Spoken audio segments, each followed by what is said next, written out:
இன்னைக்கு Iyengar bakery style masala bread toast எப்படி பண்றதுன்னு தான் பார்க்க போறோம்.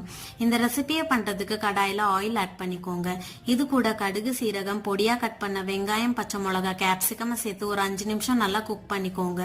இப்போ இதுல தக்காளி, கேபேஜ், கேரட்டை சேர்த்து ஒரு 10 நிமிஷம் நல்லா குக் பண்ணிட்டு 1/2 டீஸ்பூன் மஞ்சள் தூள், 1 teaspoon garam masala, 1 tablespoon Kashmiri red chilli powder, தேவையான அளவு உப்பு சேர்த்து நல்லா வதக்கிட்டு இது கூடவே இஞ்சி பூண்டு பேஸ்ட், கொஞ்சமா கொத்தமல்லி தலையை தூவி மிக்ஸ் பண்ணீங்கன்னா ஸ்டஃபிங் ரெடி ஆயிடும்.